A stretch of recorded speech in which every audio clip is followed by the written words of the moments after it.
오늘은 다시 태어남이란 무엇인가에 대해서 성경 공부를 진행하겠습니다. 어느 날 그 성경 단어들 중에서 세상에서 잘못 사용되고 있는 용어로 다시 태어남이라는 용어입니다. 영어로는 이제 born again 그러죠. 다시 태어남과 동일한 성경적 용어는 새로운 탄생, 한자어로는 신생, 그 다음에 일반 개역 성경에서는 거듭남 이렇게 표현을 하고 있고 또 중생 이렇게 표현을 하고 있습니다. 다시 태어남의 성경적 의미가 실제적으로 전혀 변하지 않았음에도 불구하고 세상에서는 다른 의미로 많이 사용되고 있습니다. 세상에서 쓰고 있는 다시 태어났다는 말의 의미는 지금까지의 방식이나 태도를 버리고 새롭게 시작하다의 뜻으로 사용되고 있습니다. 오늘날 사람들은 삶의 변화를 크게 경험할 때 다시 태어났다고 얘기를 합니다. 불신자들이 교회를 향해서 오늘날 교회는 거듭나야 한다고, 이대로는 안 된다 이렇게 말을 하고 있습니다. 정치인들은 저마다 자신이 이 나라를 거듭나게 하겠다고 공언을 합니다. 경기에 패배한 선수들은 정신을 무장하고 각오를 새롭게 다지면서 거듭났다고 얘기를 합니다. 제품의 모델이나 디자인이 혁신적으로 바뀌었을 때 제품이 다시 태어났다고 말을 합니다. 동양인들은 전생, 내세와 같은 윤회를 믿는 이들이 많습니다. 윤회는 다시 태어난 것이 아닙니다. 그러나 주 예수 그리스도께서는 사람이 다시 태어나지 아니하면 하나님의 왕국을 볼 수 없다고 말씀하셨습니다. 세상에서 쓰고 있는 의미와 확연히 다릅니다. 그러므로 우리가 다시 태어남에 대한 성경적 의미를 정확히 이해하고 알아야 합니다. 다시 태어남은 영에 관한 것입니다. 세상에 태어나는 모든 사람의 영은 영적으로 죽은 상태로 태어나서 하나님을 의식하지 못합니다. 창세기 2장 17절에서 하나님은 선악을 알게 하는 나무에서 나는 것을 먹는 날에는 반드시 죽으리라고 말씀하셨는데도 불구하고 사람은 하나님의 명령을 지키지 못했습니다. 그 이후로 사람은 영적으로 죽었습니다. 영적으로 죽어있는 영이 다시 태어나기까지는 하나님의 진노 아래 있게 됩니다. 영적으로 죽어있던 영이 다시 태어나야 혼이 구원을 받고 예수님이 이 땅에 다시 오실 때 몸과 영이 구원을 받습니다. 영이 태어나는 것과 혼이 구원받는 것은 동시에 이루어집니다. 따라서 사람의 영이 다시 태어나는 것은 영생을 얻는 대단히 중대한 사건입니다. 다시 태어나야 하늘 왕국, 그러니까 천국을 갈 수가 있습니다. 다시 태어남에 대한 그 이해를 돕기 위해서 다시 태어남이 아닌 것을 먼저 공부하겠습니다. 그러면 성경에서 말하는 다시 태어남을 확실히 알 수 있습니다. 먼저 다시 태어남이 아닌 것 세 가지를 살펴보겠습니다. 물에 의한 침례는 다시 태어남이 아닙니다. 유아 세례를 주는 교회들은 죄 사면의 교리를 가르치면서 세례나 침례를 받으면 다시 태어난다고 가르칩니다. 그들은 물침례에 의한 다시 태어남을 입증하기 위해서 요한복음 3장 5절부터 6절을 인용합니다. 3장 5절부터 6절 제가 읽겠습니다. 예수님께서 대답하시되 진실로 진실로 내가 내게 이르노니 사람이 물과 성령에서 태어나지 아니하면 하나님의 왕국에 들어갈 수 없느니라. 6절 육에서 태어난 것은 육이요 성령에서 태어난 것은 영이니 이렇게 말씀하고 있습니다. 5절에서 사람이 물에서 태어난 이 구절의 물을 세례나 침례로 이해하여서 물침례를 제사함 받는 것으로 해석을 합니다. 이것은 천주교와 일부 교회의 해석입니다. 그러나 요한복음 3장 5절에서 물에서 태어난 이때의 물의 의미는 6절에서 보면 육에서 태어난 것은 육이요 라고 성경은 해석을 합니다. 5절과 6절을 대조해서 설명을 하고 있습니다. 물은 육체적 출생을 말을 합니다. 물은 어머니 태의 양수로서 육에서 태어나는 것을 의미합니다. 마찬가지로 5절에서 성령에게서 태어난 이때의 의미는 6절에서 성령에게서 태어난 것은 영인이라고 성경은 말을 하고 있습니다.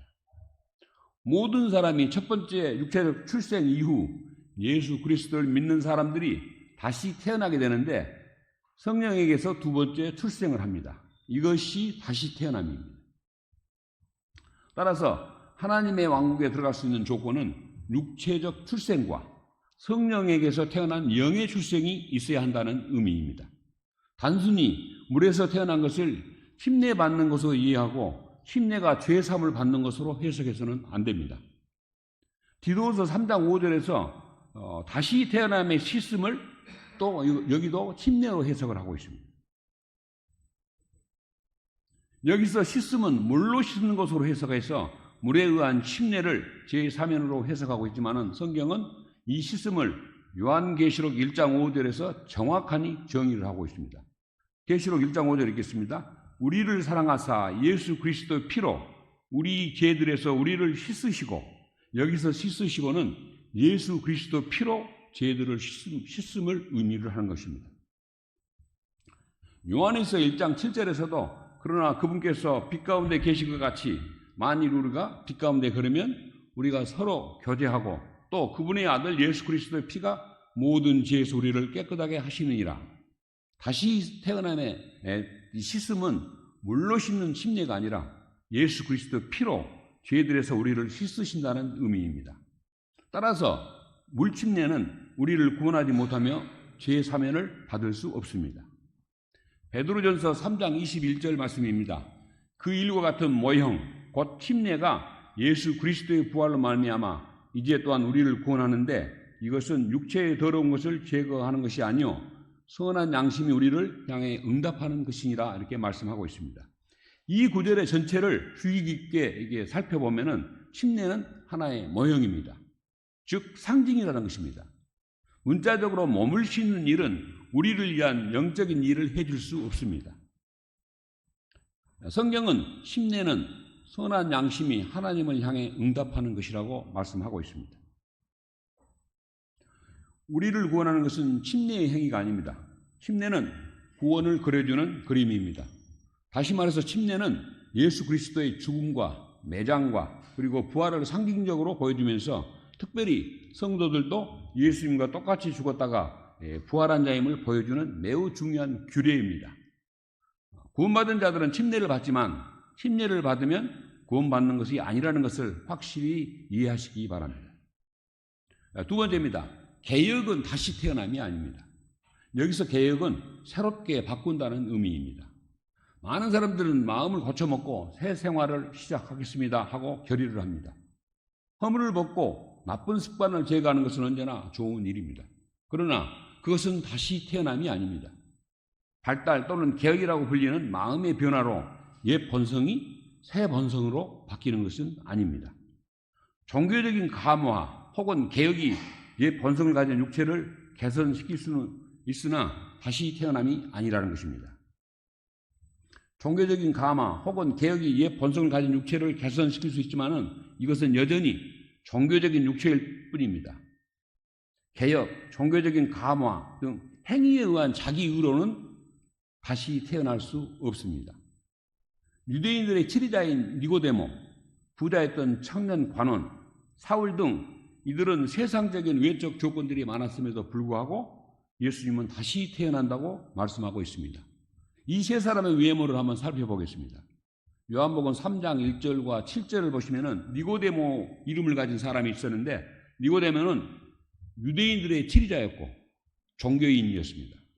유대교의 열렬한 바리새인이었고 율법 선생이었습니다. 유대인으로서 유월절을 지키고 11절을 내고 안식일과 각종 절기를 지켰습니다. 기도와 금식을 자주 했고 모세의 율법에 따라 엄격한 종교 생활을 했습니다.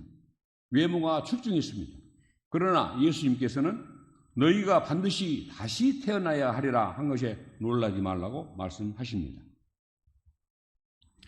마가복음 10장 17절부터 22절에 부자였던 청년이 있습니다. 그는 계명들을 어려서부터 다 지켰다고 말을 합니다. 그리고 내가 무엇을 해야 영원한 생명을 상속받으리까 하고 예수님에게 묻습니다. 그러나 계명을 다 지킨 것으로 충분하지 않습니다. 하나님의 명령을 어려서부터 알고 다 준수하였지만 이것으로 다시 태어난 것이 아닙니다.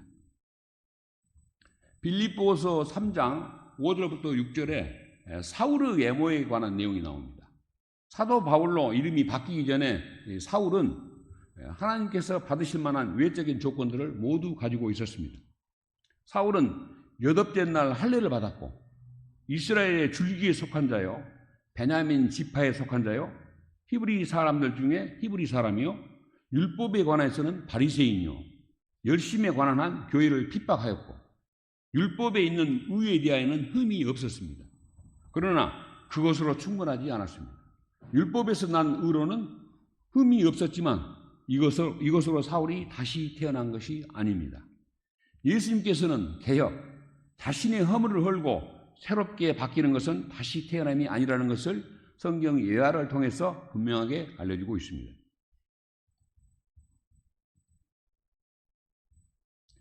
세 번째입니다.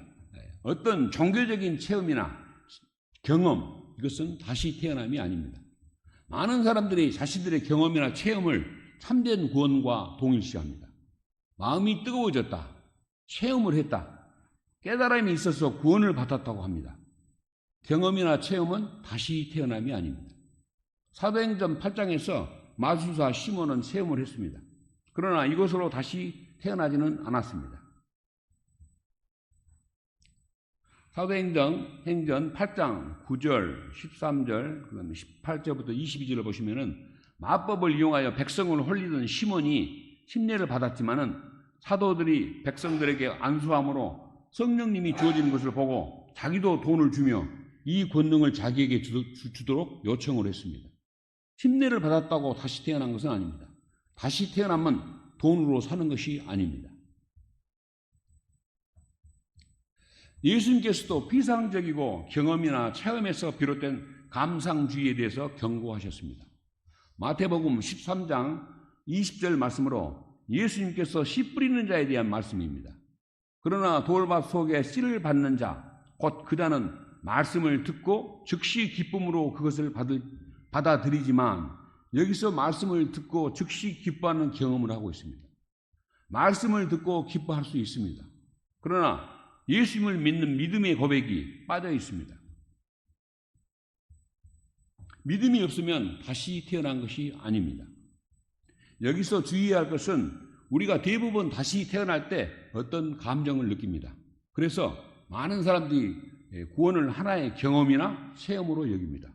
그러나 내 안에 뜨거운 느낌이 있든 없든, 체험이 있든 없든, 깨달음이 있든 없든 상관없이 우리는 자신이 느낀 체험이나 경험이 우리를 구원해 주지 않는다는 중요한 사실을 기억해야 합니다. 경험은 구원 이후에 따라오는 어떤 것입니다. 성경을 읽다가 구원을 받게 된다면 성경 기록의 구절을 읽는 사실이 먼저이고 이로 인해 믿음이 생겨 구원에 이르게 되며 이후의 감정이 뒤따라옵니다. 사도행전 8장은 에티오피아 내시에게 그리스도를 선포하는 과정을 보여주고 있습니다. 사도행전 8장 32절에 내시는 성경 구절을 읽습니다. 성경을 읽는 것이 팩트이고 37절에 내시는 예수 그리스도께서 하나님의 아들이심을 믿노라고 고백을 합니다. 그리고 39절에 기뻐하는 감정으로 자기 길을 가는 과정을 보여주고 있습니다. 따라서 다시 태어남은 체험이나 경험으로 이해해서는 안 되며 믿음으로 구원받은 후에 감정이 생기는 것입니다. 다시 태어날 때 예수님을 믿는 믿음은 의지적 결정입니다. 믿음은 감정이 아니라 의지입니다.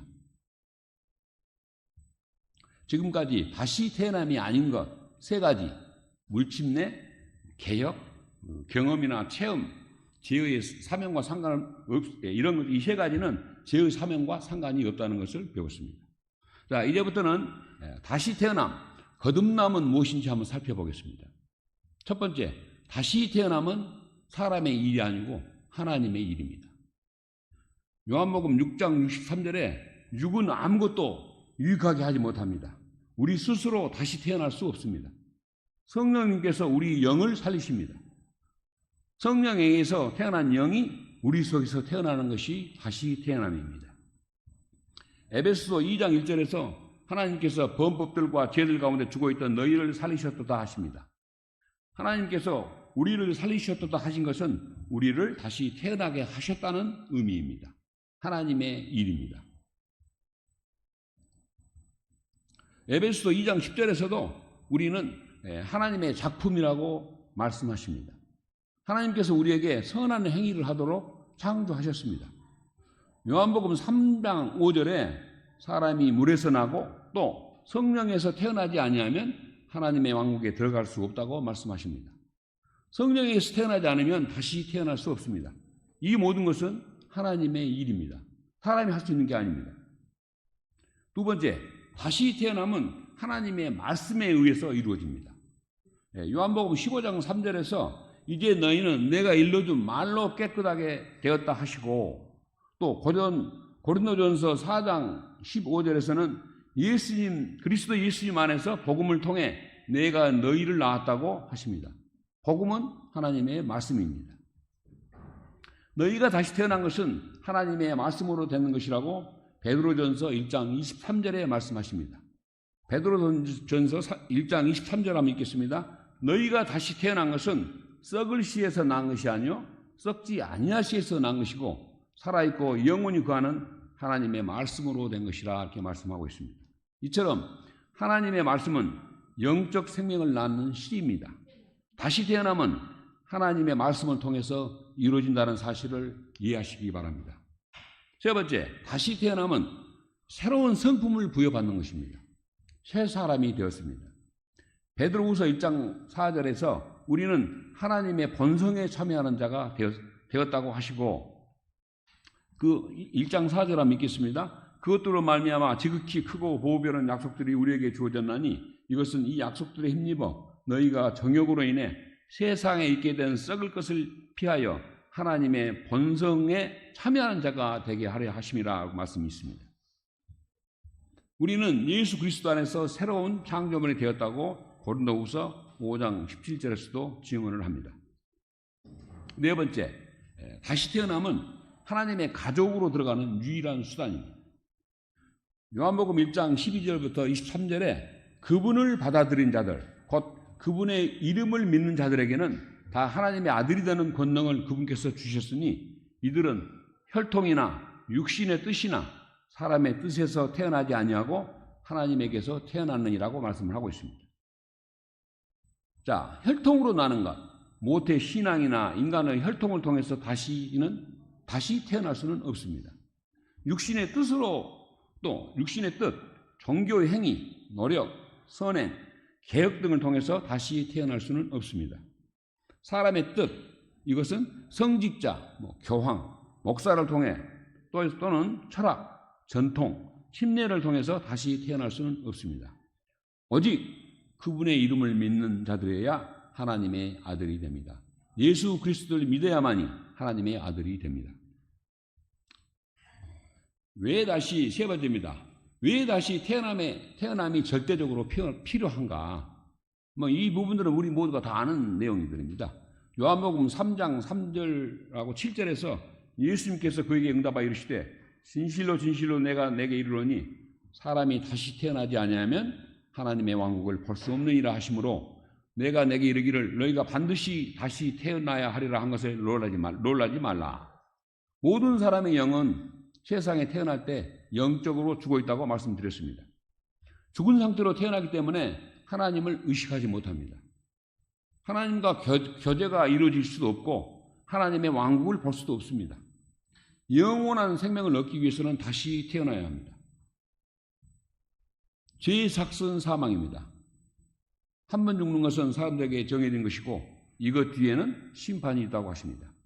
사망과 지옥이 불호수에 던져지는 둘째 사망을 원하는 사람은 아무도 없을 것입니다. 다시 태어남이 절대적으로 필요하다고 모두가 인정하실 거라고 믿습니다. 영적으로 죽어있는 사람의 영이 다시 태어나야 합니다. 네 번째입니다. 사람이 어떻게 다시 태어나는가? 우리는 어떻게 다시 태어나는가?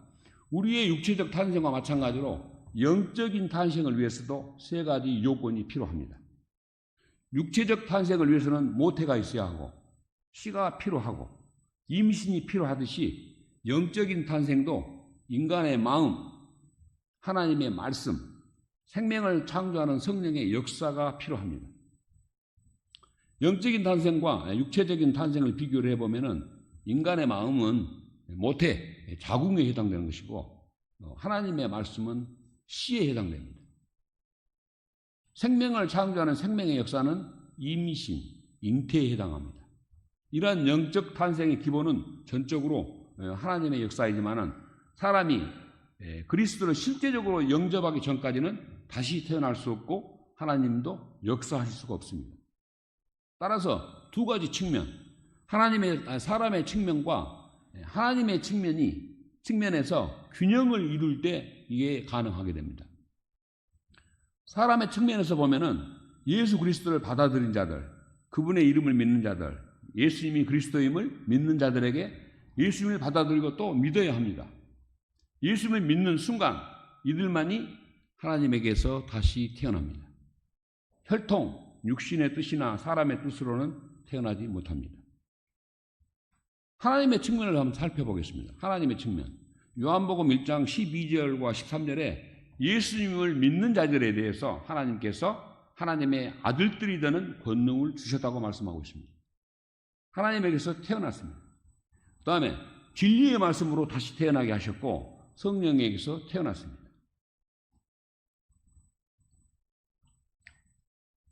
다시 태어남은 사람 측면에서는 예수님을 믿는 믿음으로, 하나님 측면에서는 은혜로 균형이 이루어짐을 알 수가 있습니다. 다시 태어남은 상호 즉각적인 것입니다. 다시 태어남의 기적은 전적으로 하나님의 역사이지만은 인간이 그리스도를 실제적으로 영접하기 전까지는 다시 태어날 수 없습니다. 영적으로 죽어있던 영이 다시 태어나기 위해서는 반드시 주 예수 그리스도를 믿을 때 영원한 생명이 주어집니다.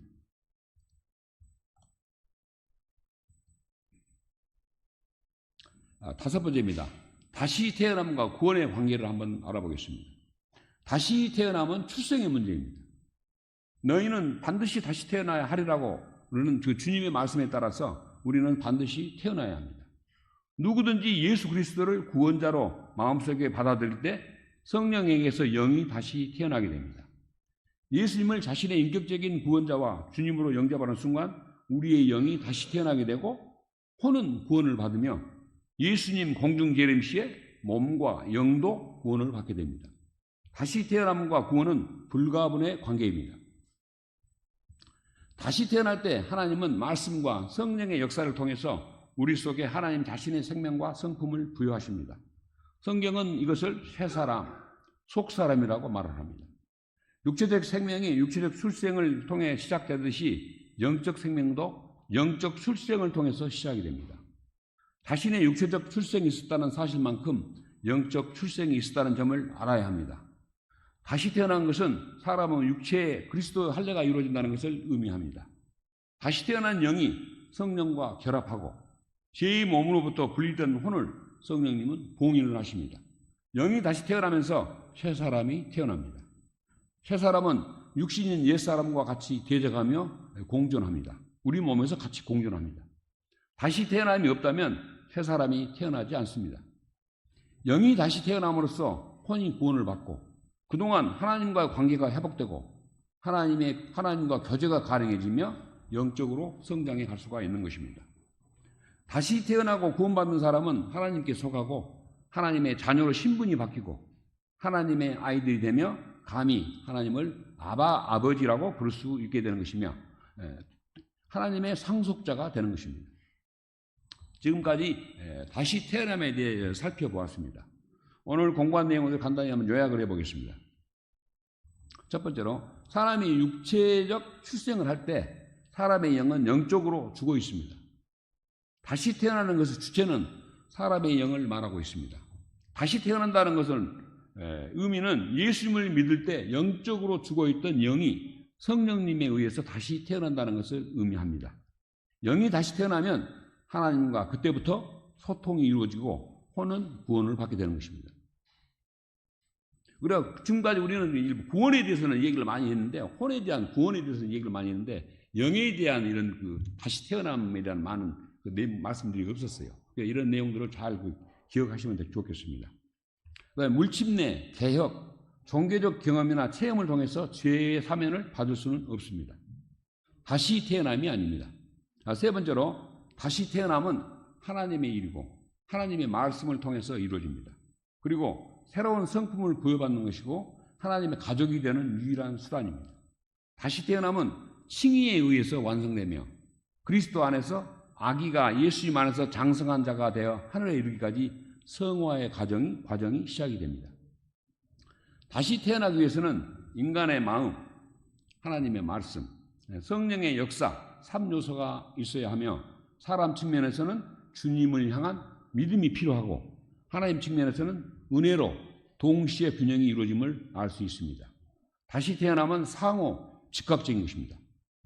영은 하나님과 소통하는 기관입니다. 영이 다시 태어남으로써 그동안 하나님과의 관계가 회복되고 하나님과 교제가 가능해지며 영적으로 성장해 갈 수가 있는 것입니다.